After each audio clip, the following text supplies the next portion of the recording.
Bugünkü dərsimiz qəza və fəlakətlər zamanı hərəkət qaydalarıdır. Mən sizə bugün hansı qəzalar, hansı fəlakətlər baş verir, o haqda geniş məlumat verəcəyim. Bax, bu şəkildə olan, birinci şəkildə olan, deməli, dağıntı zonasında olan hadisələrdir. Orada xilas etmə işləri aparırlar. Burada isə yanğınların söndürülməsidir.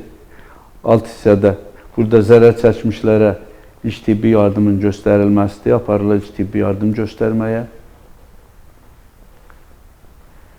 Burada civə havaya dağıldıqda hansı hərəkət qaydalarından deməli istifadə eləmək lazımdır. Gördüyünüz birinci şəkildə baxın, məktəbdə uşaqların deməli civə yerə dağılıbsa, otağa dağılıbsa, oradan təcili sürətdə onları təxliyə eləmək, yəni köçürmək lazımdır, yəni həmin otaqdan bayıra çıxarmaq lazımdır.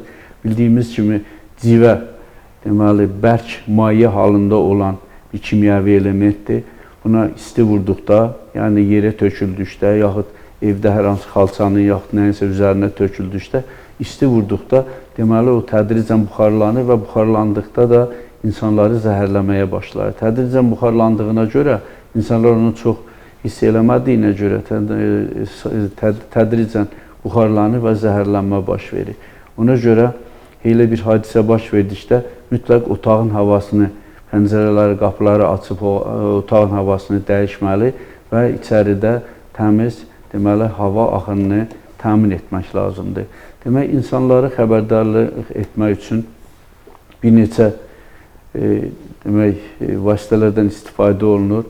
Bundan birinci növbədə polisə zəng vurmaq, səhiyyə orqanlarına xəbər vermək, Fövqəladə Hallar Nazirliyinin 112 qaynar xətti ilə əlaqə saxlamaq. Burada da göstərdiyimiz deməli mikroskopdur.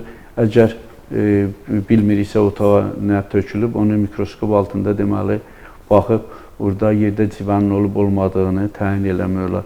Alt şəkildə demək, əgər zərər çəkmiş gözünə yaxud hər hansı bir hissəsinə civə düşübsə, çoxlu qaynar su ilə yaxud da mentol qarışığı olan deməli kimyəvi maddə ilə təmizləmək lazımdır ki, gözə ziyan verməsin, ya da çoxlu axar su ilə yumaq lazımdır.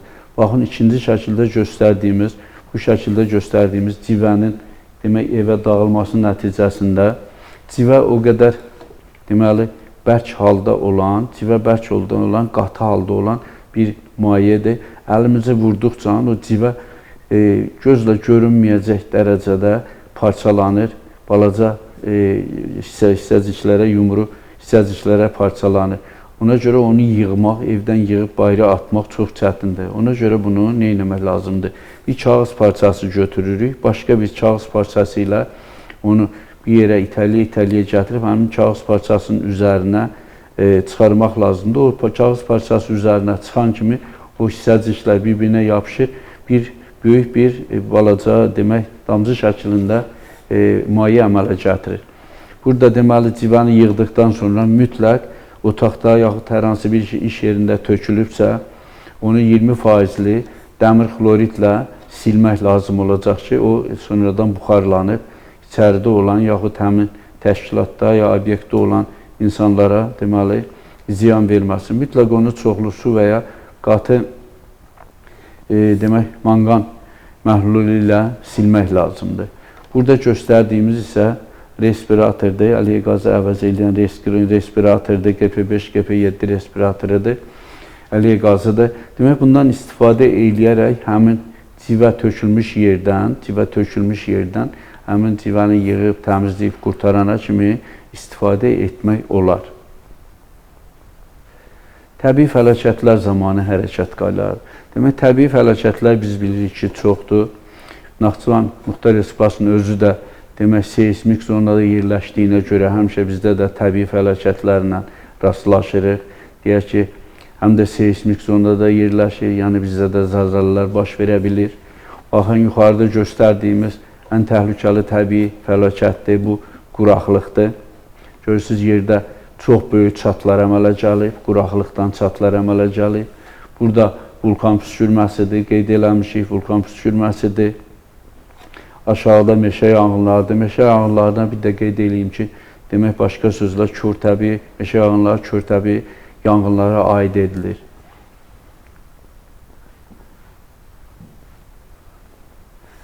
Deməli, fövqəladə hallar bir neçəyə bölünür. Münaqişəli, münaqişəsiz fövqəladə hallar. Münaqişəsiz fövqəladə hallara təbii xarakterli fövqəladə hallar aid edilir. Bunlara geofiziki hadisələr, bunlara zəlzələlər, vulkan püskürməsi aid edilir. Təhlükəli geoloji hadisələrə sürüşmələr, sellər, torpaq, qar uçqunları aid edilir. Təhlükəli meteoroloji hadisələrə qasırğalar, fırtınalar, burulğanlar, boran və quraqlıq, güclü şaxta və s. bunlara aid edilir. Təhlükəli hidroloji hadisələrə tsunami, daşqınlar və tıxaclar deməli aid edilir. Təbii yanğınlar, meşə yanğınlarıdır, torf yanğınlarıdır. Bayaq dediyim kimi bunlar körtəbii yanğınlara aiddir. İnsanların kənd təsərrüfat heyvanları və bitkilər kütləvi sürətdə yoluxucu xəstəliklərdən qorumaq üçün mütləq onları peyvənd etmək lazım gəlir ki, demək, kənd təsərrüfatı heyvanlarında belə viruslar, mikroblar yayılıb, kənd təsərrüfat heyvanlarını deməli, məhv etməsinlər. Bir də fövqəladə hallar zamanı insanların xəbərdarlıq etmə siqnalları var. Yəni, mülki müdafiənin birinci vəzifəsi fövqəladə hallar zamanı insanları deməli, birinci baş vermiş yaxud baş verə biləcək hadisələr haqqında, fövqəladə hallar haqqında xəbərdarlıq etməkdir. Bunlardan birincisi şəkildə göstərdiyimiz sirenadır, yəni ən güclü səs siqnalına malik olan bir cihazdır. İkinci televiziyadır, səs gücləndiricilərdir. Bundan sonra radio qovşaqlarıdır, radio şəbəkə qəbul edicilərdir, simli telefonlardır və səyyar səs gücləndirici, maşınların üzərində olan səyyar səs gücləndirici vasitələrdən istifadə etməklə insanları baş vermiş yaxud baş verə biləcək hadisələr haqqında xəbərdar etmək lazım gəlir. Bax, burada göstərmişik. Zəlzələ nədir? Zəlzələ baş verdikdə insanlar nə etməlidirlər? Zəlzələ baş verdikdə birinci şəkildə göstərdiyimiz kimi, deməli, mütləq evlərini birinci növbədə tərk etməlidirlər. Əgər bina hündür mərtəbəlidirsə, evləri tərk etmək biraz çətinlik yaradacaqsa, yaxud çıxıb, deməli, bayra çıxana kimi müəyyən müddət vaxt keçəcək, ona görə mütləq, görün, ikinci şəkildə göstərmişik, qapı aralarında, yaxud binaların künclərində, künc yerlərində dayanmaq lazımdır, yaxud da balkona, çıxış yerlərində dayanmaq lazımdır ki, orada insanlar çox ziyan görməsin. Ona görə orada dayanmaq lazım olur ki, orada deməli, tikinti zamanı ora dəmir beton, deməli, dəmir armatur beton məhsullarına istifadə edib dikinə, deməli, beton töküldüyünə görə, dik durduğuna görə, deməli, orada onların sınma qabiliyyəti çətin olduğuna görə biz mütləq həmin qapı aralarında, künclərdə, yaxud da balkona çıxış yerlərində dayanmaq lazımdır. Görürsünüz, bu şəkildə də göstərmişik, evin küncündə, yəni küncdə olanda iki tərəfdən də, deməli, o panellər dik durduğuna görə, onların qırılma dərəcəsi sıfıra yendiyinə görə, ən azından qaçıb çıxa bilmirsə evdən kənara, mütləq binada, evdə, deməli, otaqda, küncdə durmaq, dayanmaq lazım olur. Bir də bayra çıxan vaxtı mütləq fəslə uyğun paltar götürüb çıxmaq lazımdır ki, deyək ki, işte yüksək dərəcədə şaxta var, biz də yatdığımız yerdə deyək, nəsə bir zəlzələ baş verib, bina silkalanıb, durub çıxmışıq eşiyə, orada donmamaq üçün mütləq ən azından bir ədyal yaxud nəsə bir isti geyim götürüb bayra qaçmaq lazımdır. İkinci şəkildə göstərdiyimiz deyək, zəlzələ nəticəsində deməli, hər hansı bir nahiyəmizdə müxtəlif bir yaralanma hadisəsi ya qanaxma hadisəsi baş verə bilər. Ona görə mütləq hər birimiz ilk tibbi yardım göstərməyi bilməliyiz. Burada da şəkildə göstərdiyimiz kimi görürsünüz, qadının əlində qanaxma olubdur, zədələnmə olub, zərər çəkibdir. Mütləq həmin adama ilk tibbi yardım göstərib, elastiki bint ilə deməli, sarıyıb, ona ilk tibbi yardım göstərmiş oluruq. İlk tibbi yardım yeri gəlmişkən qeyd edeyim ki, yəni o deməkdir ki, həkim gələnə qədər, yəni ixtisaslı kadrların gələnə kimi bizim hər hansı birimizin müəllimin, yaxud deyək ki, hər hansı bir oxumamış bir adamın, yaxud bir tələbənin filanın həmin zərər çəkmişə göstərdiyi deməli ilk tibbi yardım olur. Yəni ona görə adını qoymuşuq ilk tibbi yardım. Sonra aşağıda göstərmişik zəlzələ vaxtı nələrdən istifadə etmək olmaz. Deyək ki, 2-ci, 3-cü mərtəbələrdədirsə liftdən istifadə eləmək olmaz. Niyə liftdən istifadə etmək olmaz? Çünki bina silkələnən vaxtı elektrik naqillərində deyək ki, ya qısa qapanma olar, yaxud naqillərdən hər hansı biri qırılar. Biz girərik liftin içərisinə, lift işləməz, qalarıq liftin içərisində, hamı binanı tərk eləyər, bizi oradan çıxartmağa heç kim gəlməz. Ona görə liftdən istifadə etmək olmaz. Ona görə burada belə bir qırmızı kres qoymuşuz ki, burada yəni liftdən istifadə etmək qadağandır. Bir də burada ikinci şəkildə göstərmişik, pəncərədən, qorxudan çıxıb istəyir özünü yuxarı mərtəbədən açsın. Bu da qadağandır. Yəni elə olar ki, zəlzələ o qədər uçurucu, dağıdıcı xassəyə malik olmaz. Oradan tullanıb ayağını qıra bilər, yaxud da xəsarət alar, yaxud da ölə bilər. Evdə hər hansı çıxan vaxtı yanılı, ya elektrik naqilləridir, elektrikdir, yaxud kibritdir, ya şamdır, filandır. Bunları da yanılı qoyub evdən çıxmaq olmaz. Mətbəxdə əgər qaz yanırsa, qazdan istifadə eləmişsə, mütləq qazı söndürüb bayıra çıxmaq lazımdır. Sürüşmə və sellər zamanı nə etməli? İnsanlar nəyi bilməlidirlər? Baxın, birinci şəkildə təpənin başında, yəni torpaqdan olan təpənin başında ev göstərmişik. Bu aşağı tərəfdə demək çaydır. Olar ki, çay möhkəm çaya sel gələr, yaxud da güclü yağış yağar, leysan yağışı nəticəsində orada sürüşmə baş verər. Həmin ev demək sürüşüb çaya düşə bilər. Burada selin hərəkət istiqaməti, deyək ki, leysan yağışı, bilir ki, selin əmələ gəlmə səbəblərindən biri yaz aylarında demək qarın güclü istilərin düşməsi nəticəsində qarın tez əriməsi, yaxud da leysan yağışlarının tez-tez davamlı yağması nəticəsində sel əmələ gələr. Sel əmələ gələn vaxtı demək hər bir təpədən, dağdan, demək bir yarğan yağmasından güclü yağış yağması nəticəsində yağış suları axıb çayın içərisinə gəlir. Burada böyük bir su yığını əmələ gətirir, və bu zaman orada nə əmələ gəlir? Daşqın əmələ gəlir. Daşqın əmələ gələn vaxtı qıraq tərəflərdə demək, su basma əmələ gəlir. Yəni, zəmilərdir, həyət sahələridir, yaxud binalardır, yaxud deyək ki, yaşayış binalarıdır, su altında qalır. Bu zaman deməli, mütləq təxliyə planından, yəni insanları köçürmədən, təxliyə köçürmə deməkdir, köçürmə vasitələrindən istifadə etmək lazımdır. Köçürmə insanları qorumaq üçün, yəni əhalinin mühafizəsi üçün ən çox istifadə olunan, yəni ən əlverişli üsullardan biri insanları deməli baş vermiş, yaxud baş verə biləcək fövqəladə hallar zamanı insanların köçürülməsidir. Köçürülmə, bayaq göstərdiyim kimi, deməli insanlar əvvəlcədən baş vermiş, yaxud baş verə biləcək hadisələr haqqında deməli xəbərdar edilir. İnsanlar evdən çıxan vaxtı özləri ilə lazım olan sənədləri, deyək ki, diplomudur, şəxsiyyət vəsiqəsidir, qiymətli əşyaları, mövsümə uyğun paltarları və 1-2 günlük imkan varsa, deməli, özləri üçün ərzaq məhsulları götürüb evdən çıxmalıdırlar. Evdən çıxan vaxtı birinci növbədə də onlar işığı, elektriki, demək, qazı, mütləq bir də suyu bağlayıb evdən çıxmaq lazımdır. Aşağıdakı şəkildə təxliyənin istiqaməti göstərilir.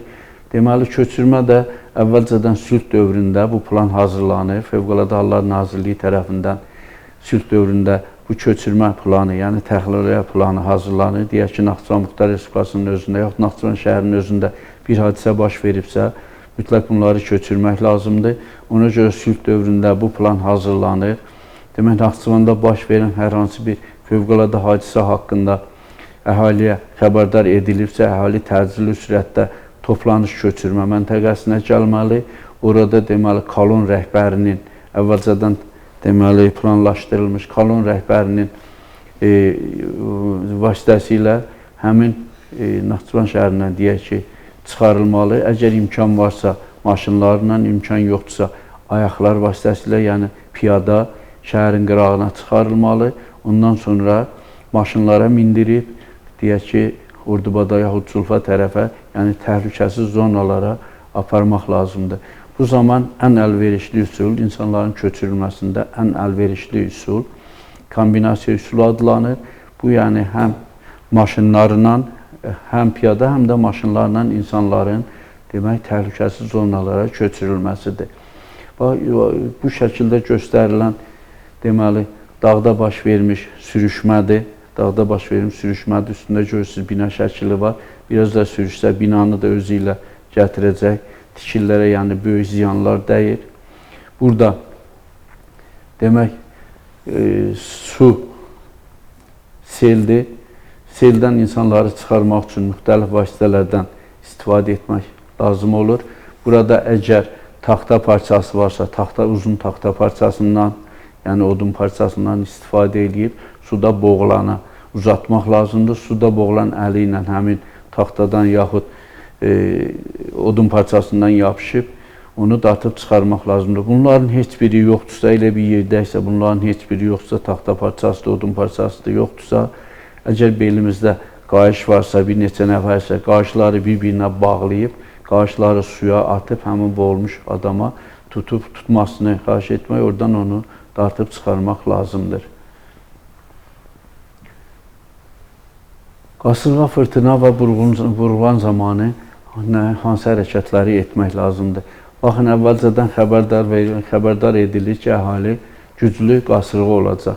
Ona görə də baxın, birinci şəkildə göstərmişik, qapı pəncərələri mütləq taxta parçaları ilə deməli, bərkitmək lazımdır ki, pəncərələrə ziyan dəyməsin. Yaxud da pəncərələr qırıb, qasırğa içərilərə deməli, toz torpağı yaxud da küləyi keçirməsin. Burada ikinci şəkildə balkonun, yəni balkona çıxışın qapılarını da eyni kimi taxtalar ilə, taxta parçaları ilə mütləq deməli, mıxçalayıb, oranı da qapamaq lazımdır ki, evə ziyan dəyməsin. Üçüncü şəkildə, əgər qaz istifadə ediriksə, evdən çıxan vaxtı mütləq qazı bağlamaq lazımdır. Əgər otaqda sobadan, odun sobasından, yaxud qaz sobasından istifadə ediriksə, ana xəttdən həmin deməli, qazı bağlamaq, sonra odunla bağlanan sobanı mütləq deməli, üzərinə su töküb, təmiz keçməsini gözləmək, təmiz keçirmək lazımdır. Şamdır, fanardır, yəni kerasindir, benzindir. Bunlarla yanan hər hansı bir əşya varsa evdə onları mütləq keçirmək lazımdır. Çünki qasırğa yaxud fırtına olanda o aşar, evdə böyük bir yanğın əmələ gətirə bilər. Burada göstərmişik, axırıncı şəkildə, baxın, bu şəkildə göstərmişik. Bunlar deməli, qida, ərzaq məhsullarıdır. Ərzaq məhsullarını elə yerə qoymaq lazımdır ki, əgər qasırğa olubsa, fırtına olubsa, yəni bir müddət çox güman ki, eşiyə çıxa bilməyəcək, həmin məhsullardan istifadə edə bilək. Bir neçə günlük ehtiyat su, ərzaq məhsulları da yığıb evdə saxlaya bilərik. Suyu da gətirib, yenə dediyim kimi, su çənlərində evdə deməli, gözlətmək olar. Aşağıda göstərdiyimiz sığınacaqlardır, yaxud da evlərin altında olan mühafizə qurğuları, yəni dediyimiz ən azından mühafizə qurğusu, yəni zirzəmidir. Əgər eşitsək ki, hər hansı bir hadisə baş verəcəksə, olar ki, fırtına nəticəsində güclü qasırğa olacaq, evi uçurub apara bilər.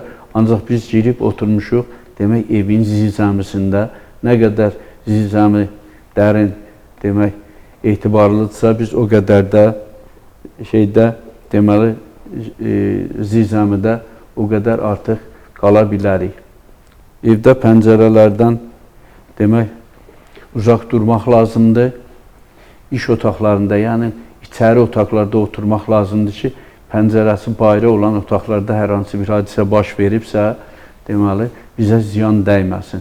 Görürsünüz, axırıncı şəkildə, əgər bir çöldəyiksə, böyük ağac varsa, o ağacın kötüyü arxasına deməli girə bilib özümüzü müdafiə eləyə bilirik. Görürsünüz, bu şəkildə ağac balacadır, budaqları zəif olduğuna görə o bizi mühafizə edə bilməz. Ona görə belə bir yarğan tapıb küləyin deməli istiqamətində başımızı həmin istiqamətə, xəndəkdə uzanıb əllərimizi boynumuzun arxasına qoyub özümüzü müdafiə edə bilərik.